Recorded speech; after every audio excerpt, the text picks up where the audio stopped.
the Indianapolis Colts. So this offseason, the Indianapolis Colts, we can all agree that they just need to try to find a quarterback. Phillip Rivers retired, so we don't know who their quarterback is going to be. Anthony Costanzo also retired, so they need a left tackle. The good news is that they have over $69 million in cap space this offseason. So this preview can really go in any direction because they have so much money to give any free agent if they really want them. In terms of roster cuts, they don't have to make any because they have no bad contract on their roster. And they have 22 pending free agents, and these are the most notable ones in my opinion.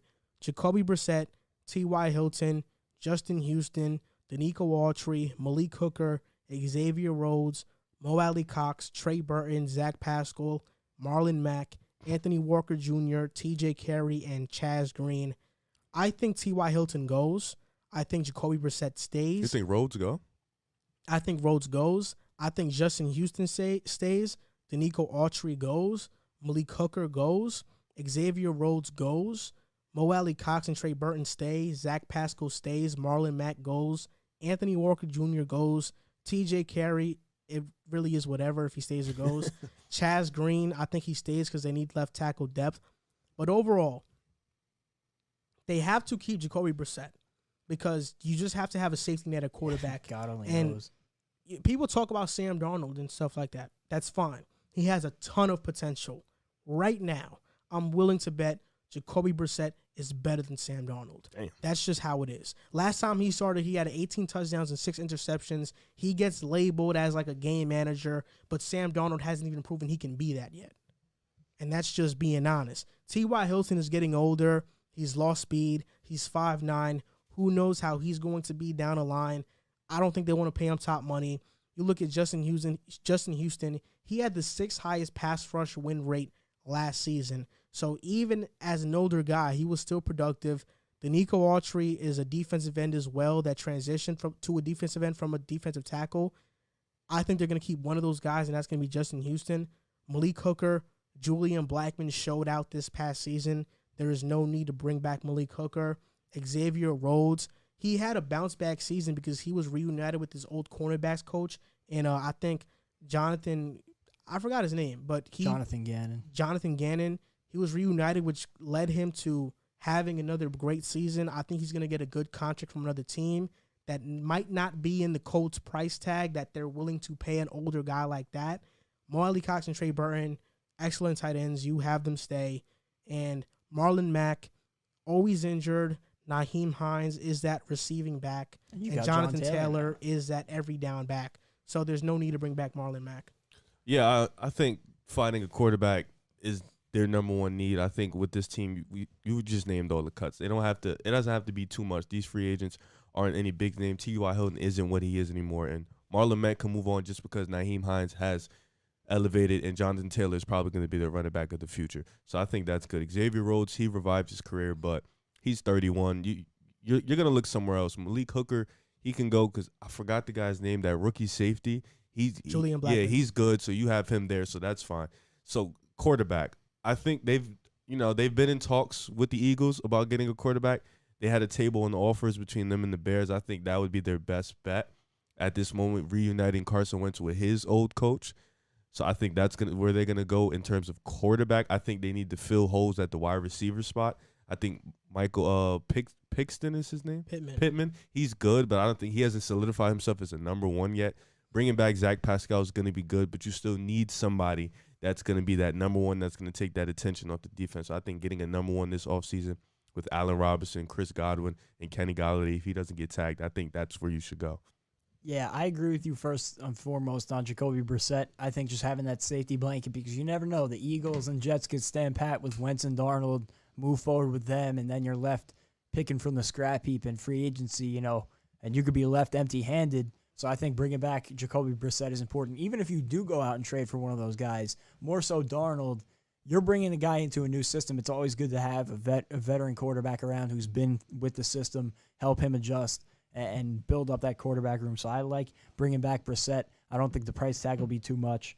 And And that defense, I think the defense is important to keep as much intact as possible while staying within reasonable price tag. I think Justin Houston is a no-brainer to bring back. He was one of the best guys in that defense last year. I would like to see them keep Danico Autry, but I don't think it happens because I think he's going to get a bigger contract and they'd like to give him somewhere else, and just money that they have to give elsewhere. I don't think he ends up sticking around.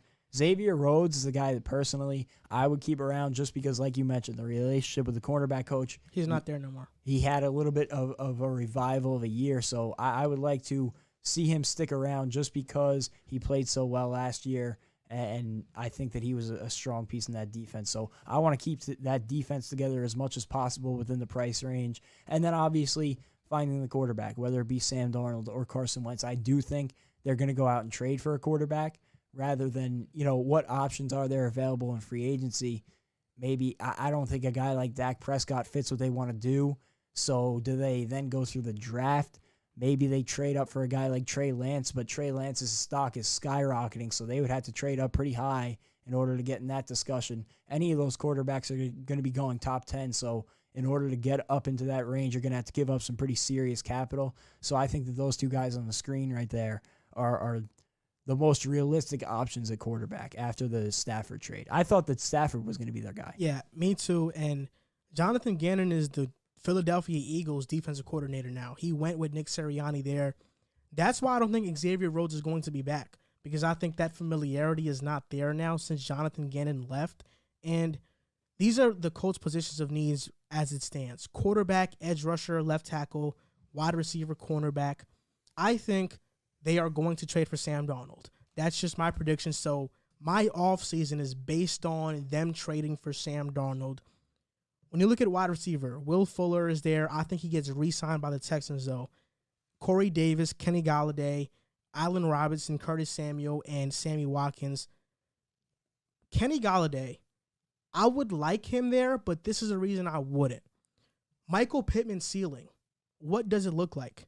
It looks like Kenny Galladay's. So to have two receivers that have the same style is not beneficial to the offense, and I think Pittman can develop into that. So because of that, I wouldn't bank on getting Kenny Golladay. Corey Davis is another guy, but I think he's a one-year wonder as it stands right now. You don't really want to pay a guy and pay him long-term if you're not sure what you're going to get out of him year in and year out. Maybe A.J. Green, if they want to bank on him. Allen Robinson, they could splurge and get him. That would be the perfect fit. Curtis Samuel is more of a gadget receiver. He's good, don't get me wrong, but he's a gadget receiver. He's not a number one, and I think Paris Campbell can be that. And Juju Smith-Schuster. I think if they get Darnold, reuniting Juju with Sam Darnold would be good. And Juju's not a bad player. He was just in that Randy Fitchner offense, which is really bad. With Frank Reich, I think he can revive his career. Then we talk about left tackle, Russell Okung, Trent Williams. They're going to be expensive. I think they go out and sign Alejandro Villanueva. Then you look at edge rusher J.J. Watt, Ngakoue, Okwara, McKinley, Hudon, Ingram, and Dupree. Bud Dupree's coming off an injury. Ingram is older. Hudon, I don't think he's that good. McKinley's a first-round bust to this point. Okwara gets re-signed by Detroit. That's just my impression of it. I think they're going to get Yannick Ngakoue because they have the cap to go out and take a risk on a guy who hasn't been his Jacksonville self, but is still a really good defender. And the Colts run a 4-3 scheme, which is perfect for Yannick. And then at cornerback, you got guys like Patrick Peterson, Quentin Dunbar, Josh Norman, Jason Verrett, Desmond King, and a bunch of names. They can splurge on Patrick Peterson as well. Their current cornerbacks coach is James Rowe. James Rowe was with Washington in 2019 when Quentin Dunbar was the second highest rated cornerback according to PFF. Because of that, I think there's going to be a reunion between Dunbar and Rowe, and Dunbar is going to get signed by the Indianapolis Colts. And when you talk about the draft, they don't go after Trey Lance. You have Samuel Cosme at the 21st pick that they could probably get. Elijah Vera Tucker, if he slides there. Jalen Phillips, Gregory Roche, I think that's his name. Kwity Paye, J.C. Horn, Patrick Surtain, Kadarius Toney, who's a slot receiver, and Micah Parsons, if he just so happens to slide there. I think they're going to draft J.C. Horn out of South Carolina. He's 6'1". He has size at the cornerback position. And after the Colts filling their need of left tackle, edge rusher, and quarterback in the offseason period, I think that they go out and draft a cornerback in the first round of the draft. So say they make a trade for Wentz or Darnold, you don't think they have to give up the first round pick in those packages? I think for Darnold, no. You give a late next year's first round pick for Darnold, or you give the second round pick for Darnold. Adam Schefter has said a late first. A late first to me sounds like a second rounder or next year's first. I don't think they get it this season because there's really not any team that is going to scramble to get Darnold. With a late pick has their quarterback. You look at the 49ers, they're not going to move on from Jimmy Garoppolo for Sam Darnold. It's just not going to happen. So, and when you look at Carson Wentz, I think that the Chicago Bears, if Wentz does end up getting traded, the Chicago Bears are going to give up the most assets because they're more desperate for a quarterback. Chris Ballard has said that he's going to be patient with his quarterback process, and because of that, they are not going to be so hell-bent on getting Wentz. He has a gigantic contract. In reality, the Eagles should give a pick to the Colts for taking on Wentz's contract and getting that off their books. So that's why I don't think that the Colts trade for Wentz, because I think that ship has sailed ever since the Eagles have been trying to play hardball with them and just keep asking for more. Yeah. I think everybody looked at the Jared Goff deal and kind of thought that they can do the same. It kind of was like the Drew Holiday deal in the NBA. You know how they gave 3 picks for Drew Holiday, so it kind of made everybody think, well, if he can do that, why we can't do this? So I think that's what it's looking like in the NFL.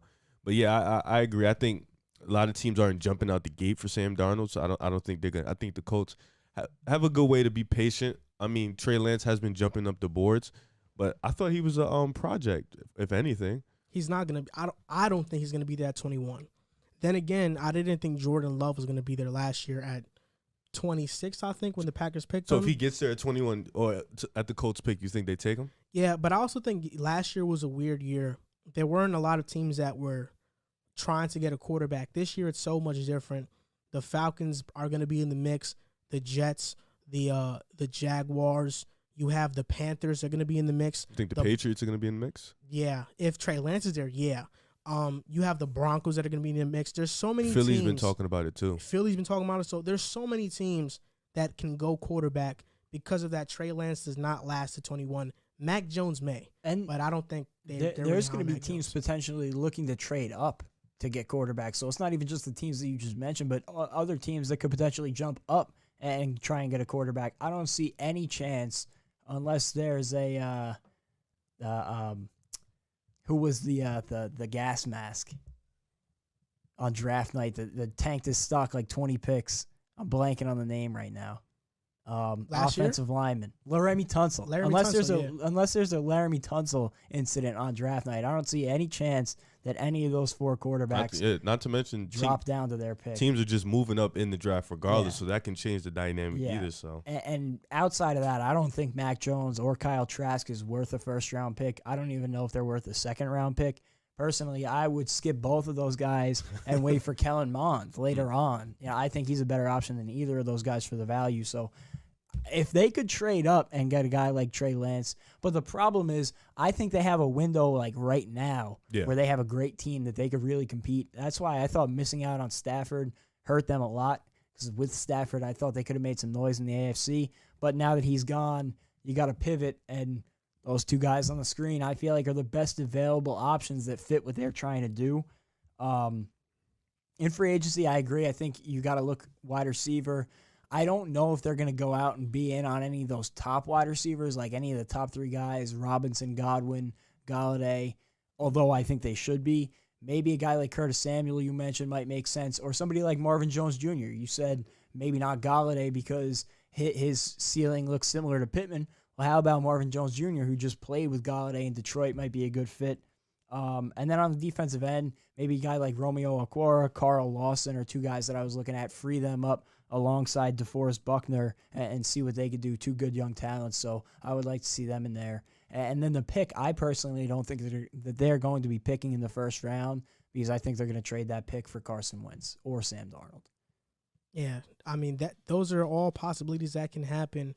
We'll see what the Colts do because they do need a left tackle That jersey and is a really quarterback clean. and an edge rusher. I know That's really clean. it's because like, the GOAT. He's the GOAT. Tom Brady is the GOAT. I'm glad they switched to those jerseys. A little bit off topic, but if they had won the Super Bowl in those junk uniforms they had last year, it would have been really disappointing.